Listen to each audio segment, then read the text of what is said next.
What's the darkest thing you've seen happen to a school bully?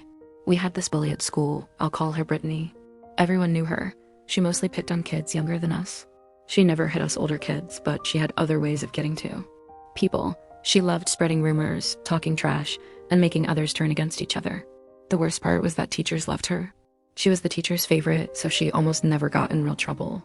If she did, it was just a short lecture or a quick detention. Nothing serious. One time she even tried to start a rumor about me, saying I cheated on an assignment. But that time, I fought back. I went straight to the principal, showed my work, and proved she was lying. She didn't get punished, though.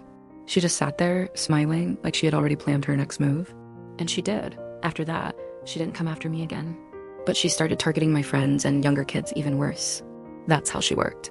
A lot of us hated her, but there wasn't much we could do. Sometimes me and a few classmates would walk younger kids to class to protect them. But we couldn't be everywhere. And Britney always found a chance to bully someone. Then, right before finals, she suddenly disappeared. She stopped coming to school and no one knew why. Her desk stayed empty and there were no rumors about her anymore. It was almost like she'd been erased overnight. I finally asked a teacher, "What happened?" He said, "Oh, she broke her leg. She hasn't been coming in." I asked how. He lowered his voice and said, "A kid shoved her down the stairs." He got expelled. Then he walked away like it was nothing. I didn't ask more. Honestly, it felt strange. And to be real, no one missed her. School felt lighter, calmer.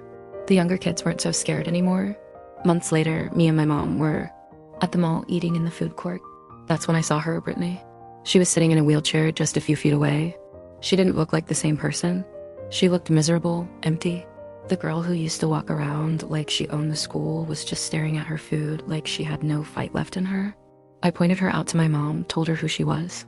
My mom glanced over, nodded, and went back to eating. I thought maybe I'd feel something, pity, anger, or even satisfaction, but I felt nothing. When we finished eating, we walked past her and left. That was the last time I ever saw Britney. But weeks later, I overheard two teachers talking. One of them said, "Funny thing is, nobody actually saw her fall. The cameras on that stairwell weren't working that day. They just found her at the bottom." The other teacher said, "That boy swears. He didn't push her," said she slipped. Said she was screaming at something that wasn't there. She smiled when she got away with things, the way she always seemed untouchable. And sometimes I wonder, did someone finally stand up to her? Or was there something darker waiting for her at the top of those stairs? Either way, I never saw her again.